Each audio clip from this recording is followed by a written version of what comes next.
በስመ አብ ወወልድ ወመንፈስ ቅዱስ አሐዱ አምላክ አሜን። በመጀመሪያም በክርስቶስ ክርስቲያን በወልድ ውሉድ በመንፈስ ቅዱስ መንፈሳውያን የተሰኛችው የክርስቶስ ቤተሰቦች የእናታችን የቅድስት ድንግል ማርያም የአስራት ያደራ ልጆች በወደደንና ባፈቀረን በጌታችን በአምላካችንና በመድኃኒታችን በኢየሱስ ክርስቶስ ፍጹም ሰላምታ ሰላም ላችኋለሁ። አሜን። የጌታችን የአምላካችን የመድኃኒታችን የኢየሱስ ክርስቶስ ስሙ ከአጽናፈ ዓለም እስከ አጽናፈ ዓለም ከፀሐይ መውጫ እስከ ፀሐይ መግቢያ የከበረና የተመሰገነ ይሁንልን። እንዲሁም አትለየውምና እናታችን እመቤታችን ቅድስት ድንግል ማርያም ስሟ የከበረና የተመሰገነ ይሁንልን። ቅዱሳን መላእክት፣ ቅዱሳን ጻድቃን፣ ቅዱሳን ሰማዕታት እንደየክብራቸውና እንደየመጠናቸው የከበሩና የተመሰገኑ ይሁኑልን። እንዲሁም ሁላችሁም የአትሮኖስ ሚዲያ መርሃ ግብር ተከታታዮች በያላችሁበት የእግዚአብሔር አምላክ ሰላምና ፍቅር ከናንተ ጋር ይሁን። ይህንን መርሃ ግብር በየሥራ ቦታችሁ በየመኖሪያ ቤታችሁ በእምነት የምታደምጡ የቅዱሳን ረድኤት ከናንተ ጋር ነው። እንዲሁም ከጠላታችን ከዲያብሎስ እስራት እንፈታለን፣ ከያዘንም ደዌ እንድናለን። ሁላችሁም የአትሮኖስ ሚዲያ መርሃ ግብር ተከታታዮች በሀገር ውስጥም በሀገር ውጭም ያላችሁ ይህንን መንፈሳዊ ቻናል ሁልጊዜ በየዕለቱ ላይክ፣ ሰብስክራይብ፣ ሼር በማድረግ አገልግሎቱን እንድትደግፉ እንዲሁም ያላችሁን ሐሳብ አስተያየት ሁልጊዜ በኮሜንታችን ላይ እንድታስቀምጡልን እንጠይቃለን። እንዲሁም የየዕለቱን መርሃ ግብሮች ሁልጊዜ ስለምንለቅ መርሃ ግብሮቹን ወደ ቻናላችን በመግባት የምታገኙ መሆኑን እንገልጻለን። አሁንም በድጋሚ የእግዚአብሔር አምላክ ሰላምና ፍቅር ከናንተ ጋር ይሁን።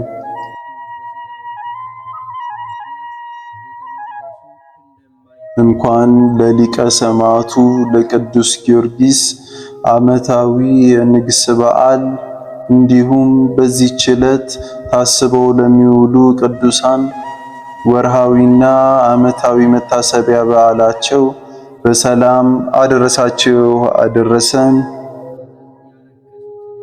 የተከበራችሁ የልዑል እግዚአብሔር ቤተሰቦች የእናታችን የቅድስት ድንግል ማርያም የአስራት ያደራ ልጆች የቅዱሳን መላእክት፣ የቅዱሳን ጻድቃን፣ የቅዱሳን ሰማዕታት ወዳጆች ከዚህ በመቀጠል በሚያዝያ ወር የሚነበበውን የሊቀ ሰማዕቱ የቅዱስ ጊዮርጊስን ገድሉን እናሰማለን። በስመ አብ ወወልድ ወመንፈስ ቅዱስ አሐዱ አምላክ አሜን።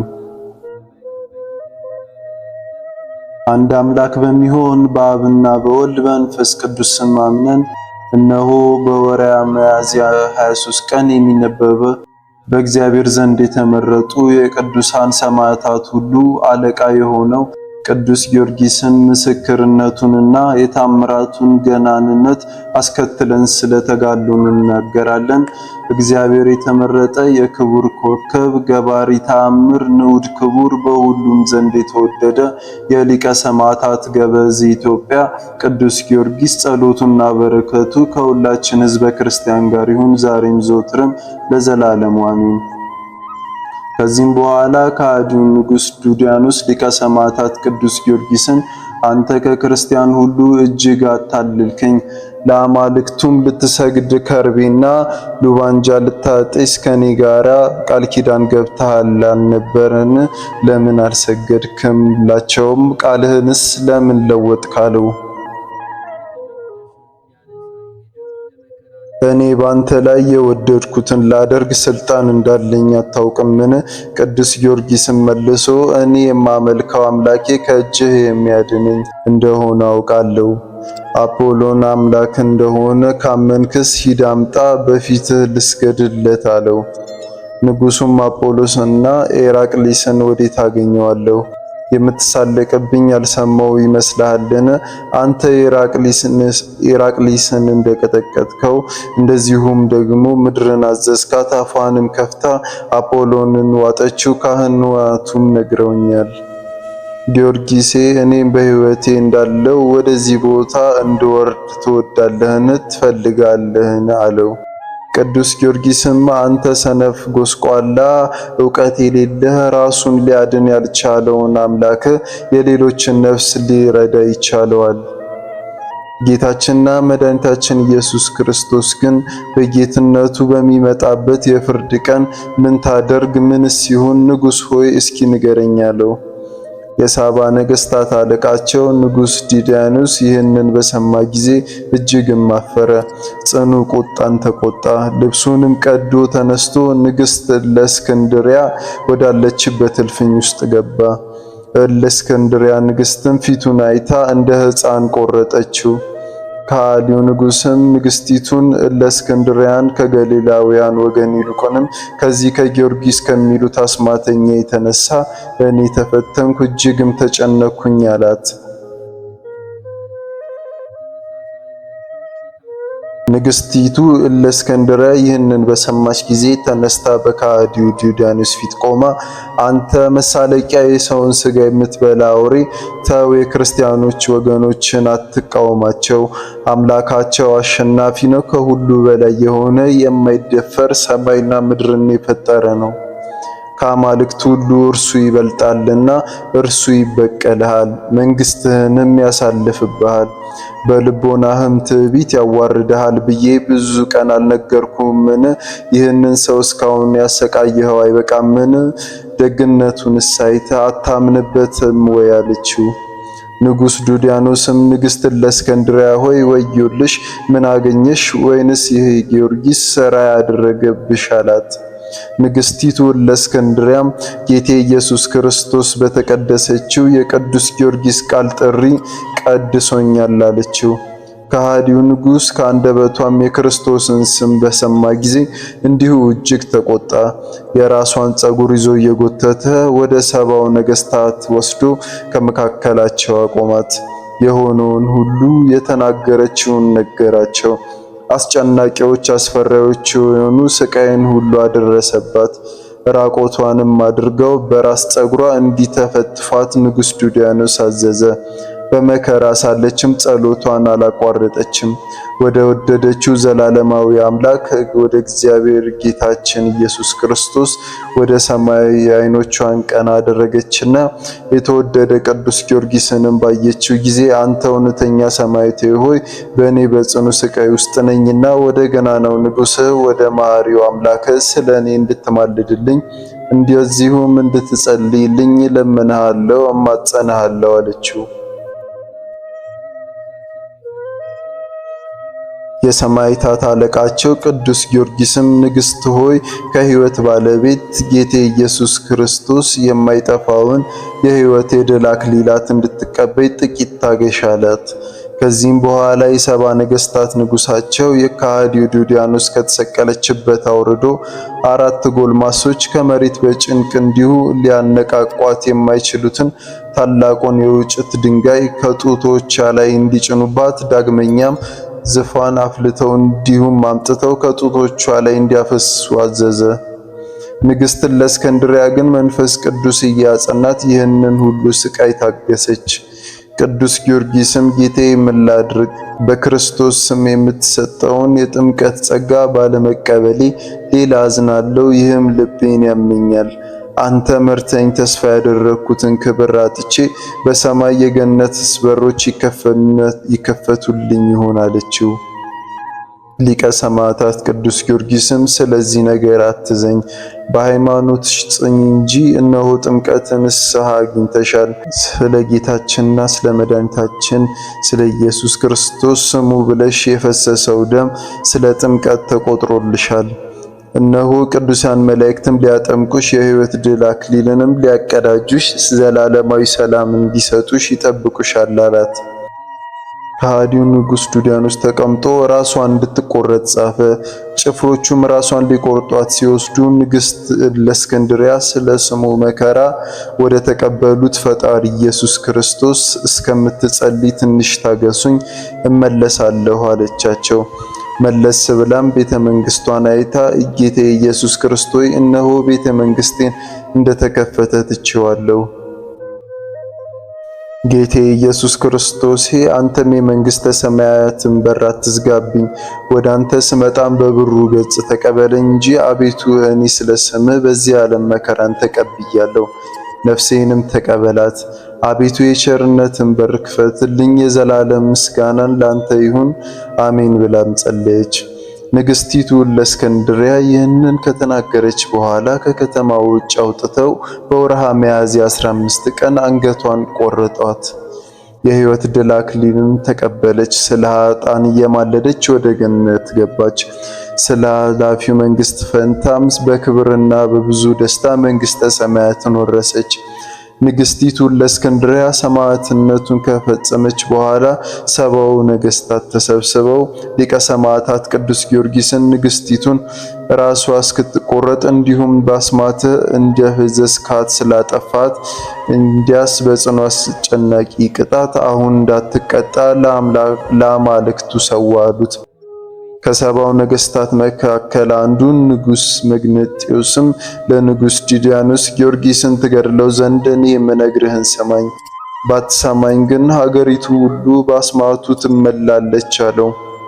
ያን ጊዜ ሰባው ነገሥታት ተቀምጠው የተወደደ ንጉድ ክቡር ቅዱስ ጊዮርጊስን የገድሉን ፍጻሜ እኔ ንጉሥ ዱዲያኖስና ባልንጀሮቹ ነገሥታት የገሊላዊው ቅዱስ ጊዮርጊስን የሰማዕትነቱን ፍጻሜ እንጽፈዋለን። እርሱም አማልክቶቻቸውን ሊያመልክ ያልወደደ አምልኮትንም የናቀ ነው። እኔ ንጉሥ ዱዲያኖስ፣ ማርቲያኖስ፣ መሐልዲያኖስ፣ አሃርጊያኖስ፣ ፈርሚጥስ የግብጽ ንጉሥ ዓለምን ሁሉ የምገዛ እኔ ሰባ ነገሥታት ከኔ ጋር ያሉ የገሊላዊው ጊዮርጊስ ራስ በተሳለ ሰይፍ እንዲቆረጥ እዘዝን። ሕዝቡ ሁሉ ይህንን ይወቁ፣ እኛ ከደሙ ንጹሕ ነን ብለው ጻፉ። ያን ጊዜ የከሃዲው ንጉሥ ዱዲያኖስ ወታደሮች ተሰበሰቡ። ኃያል መስተጋብር ቅዱስ ጊዮርጊስን በአፉ ልጓም አስገብተው የሞቱን ደብዳቤ በእጁ ይዞ እጅግ ደስ እያለው ከከተማ ውጭ ይዘውት ወጡ። በብረትም ወደ ተሰራችው ወደ ሀገሪቱ በርም በደረሰ ጊዜ አንድ እግሩን ውስጥ አንድ እግሩም ውጪ ሳለ የያዙት ጭፍሮች ወንድሞች ሆይ እለምናቸዋለሁ ስለ እነዚህ ከሃዲያን ነገሥታት ወደ አምላኬ ጥቂት እጸልይ ዘንድም አንድ ጊዜ ተውኝ። እነዚህ መናፍቃን ነገሥታት ሲያሰቃዩኝ 7 ዓመት እንደሆነኝ ታውቃላችሁና አንድ ጊዜ ይህንን ጸሎት ላደርግላቸው ይገባኛል አላቸው። ጭፍሮቹም እንዲጸልይ ፈቀዱለት።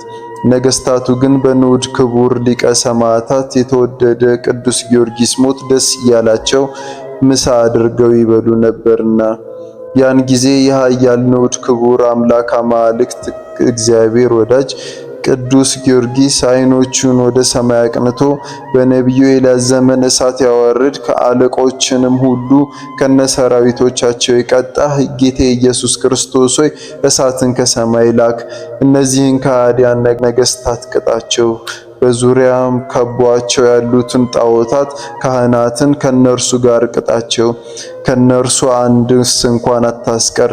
ምስጋና ላንተ ይሁን ለዘላለሙ አሜን ብሎ አምላኩ እግዚአብሔርን ለመነው። ያን ጊዜ ታላቅ ድምፅ ተሰማ፣ እሳትም ከሰማይ ወረደ። በዱዲያኖስ እጅ የሚጠጣው ጽዋ ተይዛ ሳለችም ሳትጠጣ ሰባው ነገሥታትና ሰራዊቱ ሁሉ አቃጠላቸው። እሳት የመላቸው ሰዎች እንዲሁ ቁጥራቸው 555 ሆነ። ከቅዱስ ጊዮርጊስ ጋር ያሉ ወታደሮች ግን ራሱ እስኪቆረጥ ድረስ ይህንን አላወቁም ነበርና። ቅዱስ ጊዮርጊስ ግን እነዚህን አላውያን እሳት እንደበላቸው ባወቀ ጊዜ የሚቆረጥበትንም ጊዜ እንደደረሰ ባወቀ ጊዜ የያዙትን ጭፍሮች ለራሴ እስክጸልይ ትንሽ ቆዩኝ አላቸው። ከዚህ በኋላ የተወደደ ሊቀ ሰማዕታት ቅዱስ ጊዮርጊስ በጉልበቱ ተንበርክኮ ጌታዬ ፈጣሪ ሰውነቴን ደስ አሰኝታታልና ከፍ አድርጋታልና ጌታዬ ኢየሱስ ክርስቶስ አባ እኔ ባሪያ ጊዮርጊስ ዛሬ ሰማኝ።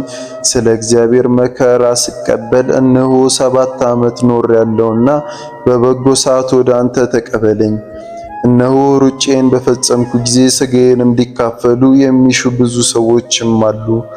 አቤቱ ለሰው ሁሉ እንድትበቃ እንዲሁ ታውቃለህ ብሎ ጸለየ። አንገቱንም ወደ ሰማይ አቅንቶ የወርቁን ምስል የተቀጠቀጠ ጠባዩ የከፋውን ንጉሥ ናቡከደነፆር ከሰው የለየኸው 7 ዓመትስ እስኪያልፍበት እውነት ፈራጅ ሁሉ እስከሚያውቅ ከአራዊት ጋር የኖርክ አቤቱ የሰማይና የምድር ፈጣሪ የሚታየውን የማይታየውን ሁሉ ፍጥረታት የፈጠርክ ፈጣሪ ከዚህ ሰዓት ልመኔን ስማኝ። አቤቱ ለፍጥረት ሁሉ ደህንነት ይደረግለት ዘንድ ለስሜ ሞገስን ስጥ። ሕልምም አልሞ የደነገጠው ሁሉ ባሪያህ ጊዮርጊስን እንዲሁ ቢያስብ ክፉ አያገኘው። ጌቴ ኢየሱስ ክርስቶስ ልመኔን ስማኝ። ስለ ስሜ ሞገስን ለሥጋዬ ፈውስን ስጥ። ሥጋዬም ወደ መኳንንትና ነገሥታት የወሰድከውን እንዲሁ በጭንቅህ በድንጋጤ በመከራ ሁሉ ስሜን ጠርተ ቢለምኑህ እንዲሁ ስማቸው። የሚያስደነግጥ ጽኑ አዜባዊን ነፋስ እንኳን ቢሆን በጽኑ ሃይማኖት ስሜን የሚጠሩ ራራላቸው፣ ይቅርም በላቸው። ለሀገሩ ሁሉ የረፍት ምሕረት ዝናብ ስጥ። ሁሉንም የፈጠርክ ጌታዬ አምላኬ ኢየሱስ ክርስቶስ ሆይ ባሪያ ጊዮርጊስን የሚያስቡትን ሁሉ አስባቸው። አቤቱ ለሥጋዬ ለስሜ ጸጋ ስጥ። አቤቱ ስሜንም ለሚያስቡ ሁሉ አንተ ረዳቱ ነው፣ ከክፉ ነገርም ሁሉ አታደገው። አቤቱ ለስሜ ሞገስን ስጥ። ያረፍኩባትን ዕለት የሚያስቡበት ሁሉ ከመከራ ክፉ ሕመም ሁሉ ጠብቃቸው። ፍጡራን እንደሆኑ አስበህ ኃጢአታቸውን ይቅር በላቸው እንጂ አታስብባቸው። ይልቁንስ ሥራቸውን አንተ ታውቃለህ። የሚያሳስታቸውንም ከእግራቸው በታች ጣልላቸው። በደላቸውን አትቁጠርባቸው። ጌታዬና አምላኬ ኢየሱስ ክርስቶስ ሆይ በባህርና በየብስ ስለሚሄዱ ሰዎች ማልድሃለሁ። ነፋስም ቢነሳ መከራም ቢያገኛቸው ስሜን ቢጠሩ አቤቱ ጌታዬ ኢየሱስ ክርስቶስ ሆይ ከቸር አባት እግዚአብሔር አብ ጋርና ከማያዊ እግዚአብሔር መንፈስ ቅዱስ ጋር ፍጹም ምስጋና ይግባህ በየጊዜው በየዕለቱ እስከ ዘላለም ድረስ አሜን። ጸሎቱና በረከቱ ለዘላለሙ ከሁላችን ከሕዝበ ክርስቲያን ጋር ይሁንና ሊቀ ሰማዕታት ገባሪ ተአምራት ኃያል መስተጋድል ቅዱስ ጊዮርጊስ ያደረገው ተአምር ይህ ነው። ከሀገረ መባ ሰዎች አንድ አረማዊ ሰው ነበረ። መስገዳቸውና በምድር አልዛዝ እንዲሁም ማትሪም ነሀገረ ነቢይ መቃብር ይጎበኝ ዘንድም ሄደ። ጎብኝነቱንም ከፈጸመ በኋላ ከጓደኞቹ ጋር ወደ ሀገሩ ተመልሶ እየሄደ ሳለ ወደ ኋላ ዘግይቶ ኖረ። ብቻውንም ስለቀረ መሪቅ ለቅሶንም አለቀሰ። ምድሪቱም በጣም በረሃ ናትና ዛፍ ወይንም ውሃ አልተገኘባትም። እንዲሁም የዘላን ወይንም የሸፍታ መኖሪያ ነበረችና። በዚያችም ሰዓት ሊቀ ሰማዕታት ቅዱስ ጊዮርጊስ በነጭ ፈረስ ተቀምጦ መጥቶ አስቀምጦ ወሰደው። ከዚያም ወደ ሀገሩ ቢባም ላይ ጥቅሻ ፈጥኖ አደረሰው። ወደ ነቢዩ ቢማልድና ወደ ጓደኞቹ ቢጮህም ለእርዳታ ማንም እንዳልደረሰለትም በዚያን ጊዜ ፍጡነ ረድኤት ሲሉኝ ስምህን የምሰማው ጊዮርጊስ ሆይ እርዳኝ እያለ በሚጮህበት ሰዓትም ፈጥኖ ደራሹ ኃያሉ ሰማዕት ቅዱስ ጊዮርጊስ መጥቶ ከከነማው ውጪ ባለው ሀገር የሰሌን ዛፍ በበዛበት ቦታ አድርሶት እንዲሁ ተሰወረ። የመጣበትንም ጎዳና 3 ወር ያክል የሚያስኬድ ነውና። ሰውየውም ይህንን በተመለከተ ጊዜ እንደ ሕልም አእምሮ ሊያውቅ ተነስቶ ተጉዞ ወደ ሀገሩም ገባ። የሀገሩ ሰዎችም ሌሎች ሰዎች የደም ጓደኞች ከመምጣታቸው በፊት ከዚህ ከሩቅ ሀገር እንዲህ ማን አደረሰ በማለት እየተደነቁ ጠየቁት። እርሱም ቅዱስ ጊዮርጊስን ያደረገለትን ሁሉ ነገራቸው። ከነገሩም ሁሉ የተነሳ ፈጽመው አደነቁ።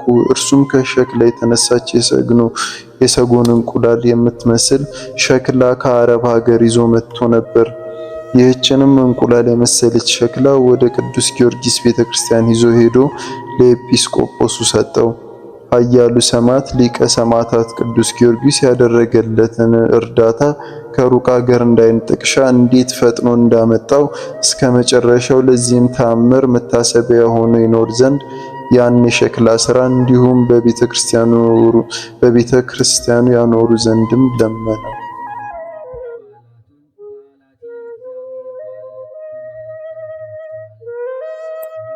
ኤጲስቆጶስም በቅዱስ ጊዮርጊስ ስዕል አንጻር ታላቅ ቅዱሳን መጻሕፍት በሚነበቡባት ቦታ ላይ አኖረው። እኔም የዚህ ተአምር ጸሐፊ ወደ ቤተ ክርስቲያን በገባው ጊዜ ያችን ሸክላ በአረብተ ቤተ ክርስቲያን ተሰቅላም አየኋት። ኤጲስቆጶሱንም ጠርቼ ይህች ክብ ሸክላ አረማውያን ከሚሰግዱበት አውጥተው ነው እንጂ በዚህ ሀገር ሁሉ አትሰራም በማለት በቤተ ክርስቲያን ውስጥ እንዴት ይቺ ሸክላ ክብ ሆና ሰቀላችኋት አልኩት። እርሱም በአረማዊ ውስጥ ድንቅ ተአምር ያሳየ ሊቀ ሰማዕታት ቅዱስ ጊዮርጊስ በሰውየው ላይ ያደረገውን ተአምር ከምድር አልሃዛ በነጭ ፈረስ እንዴት እንዳመጣው በሞትም እንዳዳነው ይህንን እንቁላል መሰል ሸክላ ለዚህ ተአምር መታሰቢያ እንዲሆን በቤተ ክርስቲያኑ አኖርናት ብሎ ነገረኝ። እኔም ይህንን በሰማው ጊዜ በሁላችን ቅዱሳን ላይ አድሮ ድንቅ ሥራን የሚሰራ እግዚአብሔርን አመሰገንኩት። የተወደደ ፍጡነ ረድኤት ሊቀ ሰማዕታት ገባሪ ተአምር ቅዱስ ጊዮርጊስ በረከቱ ረድኤቱ ከሁላችን ጋር ይሁን ለዘላለሙ አሜን። ልመናው በረከቱ አማላጅነቱ ለዘላለሙ በእውነት ከሁላችን ጋር ይሁንና ቅዱስ ጊዮርጊስ ያደረገው ተአምር ነው። ወዳጆቼ ሆይ በእባብ የምትባል ሀገር በጦርነት ጊዜ የቅዱስ ጊዮርጊስ ያደረገው ተአምርን ስሙ። ቤተ ክርስቲያን በተሰራች ጊዜ ካህን እንዲሁ ሾመላቸው። እርሱም በሞተ ጊዜ ልጁን ካህን አድርገው በዚህች ቤተ ክርስቲያን ሾሙላት። ሟቹም ካህን ከመሞቱ በፊት የሊቀ ሰማዕታት ቅዱስ ጊዮርጊስ ሥጋው በስውር ተቀምጦ ያለበትን ቦታ ቀጥሎ ለሚሾመው ማሳየት ነበረበት። ይህም እንደዚሁ ከትውልድ ወደ ትውልድ ይተላለፍ ነበርና። ይስሐቅ የተባለ ሰው ሲመተ ክህነት በተሾመ ጊዜ አንድ ልጅ ወልዶ ስሙን ዮሐንስ ብሎ ሰይሞ እንደተለመደው የሊቀ ሰማዕታት ቅዱስ ጊዮርጊስን ሥጋው በስውር ያለበትን ቦታ አሳየው። ከዚህም በኋላ የዮሐንስ አባት ይስሐቅ ከዚህ ዓለም በሞት ተለየ። ልጁ ዮሐንስ ደግሞ ልጅ በተወለደለት ጊዜ በሰማዕቱ ስም ጊዮርጊስ ብሎ ሰየመው። ልጁ ጊዮርጊስ አድጎ በጎለመሰ ጊዜ በድንገት በበሽታ ታሞ ሞተ። ዮሐንስም ልጁ ጊዮርጊስ እንደሞተበት አይቶ አእምሮን አጣ። በርኑንም ተሸከመ። ሄዶም በቤተ ክርስቲያኑ ፊት ለፊት አስተኛው። ታቦተ ሕጉ ካለበት ቤተ መቅደስ ገብቶ በምስራቅ በኩል ባለው እምነት ትንሽ ፈንቀል አድርጎ የሊቀ ሰማዕታት ቅዱስ ጊዮርጊስ ሥጋ ከሚገኝበት ቦታ በታላቅ ቃል ጮኸ። ኃያሉ የእግዚአብሔር ሰማዕት ቅዱስ ጊዮርጊስ ሆይ እዘንልኝ እያለ ልጄን የለኝምና እያለ ከኔ ከአገልጋይ አገልግሎት ማን ይረከባል? ከዚህም የክህነት አገልግሎት ሌላ ሰው ሊተካ አይችልምና በማለት ከሊቀ ሰማዕታት ቅዱስ ጊዮርጊስ መቃብር ላይ ያመጣውን እምነት ከልጁ በርን ላይ ያደረገበት። በዚያን ጊዜ ቀላል የነፋስ ሽታው ድምፅ ተነስቶ በልጁ በርን ላይ እፍ አለበትና ልጁ ከሞት ተነሳ። ከዚህም አባትየው በኃያሉ ሰማዕት ቅዱስ ጊዮርጊስ አማላጅነት እግዚአብሔር ባደረገው ቸርነት እየተደነቀና የተወደደ ሊቀ ሰማዕታት ቅዱስ ጊዮርጊስን እያከበረ ልጁን ይዞ ወደ ቤቱ ሄደ። እኔና አባቴ በዚች ቤተ ክርስቲያን ውስጥ ካለውም ሊቀ ሰማዕታት ቅዱስ ጊዮርጊስ ስዕል የተነሳ እንባረክ ዘንድም ወደ እርሷ ሁሉ ገብተን በጠየቅነው ጊዜ አስቀድሞ የነገርናቸውን ካህናት ወደ ባቱ ሁሉ አስገባን። ልጁ ሞቶ እንደነበረ የሞተ ልጁን ሥጋ በሊቀ ሰማዕታት ቅዱስ ጊዮርጊስ ሥጋ ላይ ባኖረው ጊዜ ነፍሱ ወደ በርኑ ተመልሳ ልጁ እንደተነሳ ነገረን። እኛም የተወደደ ሊቀ ሰማዕታት ቅዱስ ጊዮርጊስን ሥጋ አሳይቶን ከእርሱ እንባረክ ዘንድ ለመንነው። ፈጥኖም በሳጥን ውስጥ የነበረውን የተወደደ ሊቀ ሰማዕታት ቅዱስ ጊዮርጊስ ሥጋውን አመጣልን። ያንንም ሳጥን በከፈትነው ጊዜ በውስጡ የተወደደ ሊቀ ሰማዕታት ቅዱስ ጊዮርጊስ ሥጋን 3 አካላቶችን አግኝተን ከእርሱ ተባረክን። የሰጠንን ይህን ሳጥን መልሶ ወደ ቤተ ክርስቲያን ውስጥ አግብቶ ኖረው። የተወደዳችሁ ወንድሞች ሆይ በዚህች ቤተ ክርስቲያን ያረፈችው የዚህች የሰማዕቱ የተወደደ የቅዱስ ጊዮርጊስ ሥጋው ያደረገችው ታምር በፍጹም ልባችሁ ተመልከቷት። ካህኑ ዮሐንስና ከሞተ በኋላ ሰማዕቱ ያስነሳው ልጁ ጊዮርጊስን እኔ አባ ቴዎጦዶስ በዓይኔ አይቻቸዋለሁ። እኔ ወደ ኢትዮጵያ በሚሄድበት ጊዜ እንዲሁ ሸሽተውኝ ሁለቱም በሕይወት እነዚያን ትቻቸው ሄድኩኝ።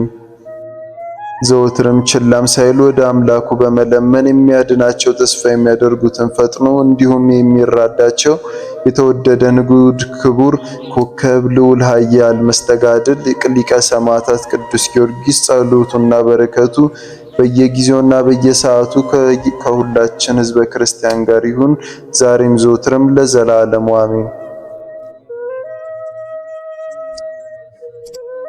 አባታችን ሆይ በሰማያት የምትኖር፣ ስምህ ይቀደስ፣ መንግሥትህ ትምጣ፣ ፈቃድህ በሰማይ እንደሆነች እንዲሁም በምድር ትሁን። የዕለት እንጀራችንን ስጠን ዛሬ፣ በደላችንም ይቅር በለን እኛም የበደሉንን ይቅር እንደምንል፣ አቤቱ ወደ ፈተናም አታግባን ከክፉ ሁሉ አድነን እንጂ መንግሥት ያንተ ናትና፣ ኃይል፣ ክብር፣ ምስጋና ለዘላለሙ አሜን። እመቤታችን ቅድስት ድንግል ማርያም ሆይ በመልአኩ በቅዱስ ገብርኤል ሰላምታ ሰላም ልሻል። በሐሳብሽ ድንግል ነሽ፣ በሥጋሽም ድንግል ነሽ። የአሸናፊ እግዚአብሔር እናት ሆይ ሰላምታ ላንቺ ይገባሻል። ከሴቶች ሁሉ ተለይተሽ አንቺ የተባረክሽ ነሽ፣ የማኅፀንሽ ፍሬ የተባረከ ነው። ጸጋን የተመላሽ ቅድስት ሆይ ደስ ይበልሽ፣ ልዑል እግዚአብሔር ካንቺ ጋር ነውና ከተወደደው ልጅሽ ከጌታችን ከመድኃኒታችን ከኢየሱስ ክርስቶስ ዘንድ ይቅርታና ምሕረትን ለምኝልን ኃጢአታችንን ያስተሰርይልን ዘንድ ለዘላለሙ አሜን። የተከበራችሁ የልዑል እግዚአብሔር ቤተሰቦች አሁንም ይህንን ቪዲዮ አንድ ጊዜ ላይክ በማድረግ ያለንን ድጋፍ እናሳይ። እንደዚሁም በኮሜንት ሴክሽናችን ላይ ሁል ጊዜ የእናንተን ሐሳብና አስተያየት ስለምንከታተል ያላችሁን ሐሳብ አስተያየት አስቀምጡልን። ሐሳብ አስተያየት ከሌላችሁ እንደዚሁ አሜን ብላችሁ በመጻፍ ያለውን ድጋፍ አሳዩን። አሜን ማለት ይሁንልን ይደረግልን ማለት ነውና። አነሳስቶ ላስጀመረን አስጀምሮ ላስፈጸመን ለጌታችን ለአምላካችን ለመድኃኒታችን ለኢየሱስ ክርስቶስ ክብርና ምስጋና ይገባል፣ ዛሬም ዘወትርም ለዘላለሙ አሜን። ውድ የተከበራችሁ የአትሮኖስ ሚዲያ መርሃ ግብር ተከታታዮች ከዩቲዩብ ባገኘነው መረጃ መሰረት 52% የምትሆኑት የቻናላችን ተከታታዮች ሰብስክራይብ ሳታደርጉ ይህንን ቻናል እንደምትመለከቱ ያሳያል። ስለዚህም ሁላችሁም ይህንን ቻናል ሰብስክራይብ በማድረግ እንዲሁም ይህንን ቪዲዮ ሁልጊዜ ስትገቡ እንዲሁም ስትጨርሱ ላይክ በማድረግ ኮሜንታችሁ ላይ አሜን እያላችሁ በመጻፍ ያላችሁን ድጋፍ እንድታሳዩን እንገልጻለን። ይህንን ድጋፍ ከናንተ የፈለግነው የኛ መርሃ ግብር ከቀደሙት ወራት ጋር ሲነጻጸር ትንሽ የመቀዝቀዝ ጸባይ ያሳይቷል። ስለዚህም አሁን የእናንተ ድጋፍ ስለሚያስፈልገን ይህንን ስራችን የለፋንበትን በከንቱ እንዳይቀር ለብዙ ሕዝበ ክርስቲያን እንዲዳረስ ይሆንልናልና አሁንም የተለመደውን ድጋፋችሁን አድርጉልን። ወስብሐት ለእግዚአብሔር ወለወላዲቱ ድንግል ወለመስቀሉ ክቡር። ይቆየን።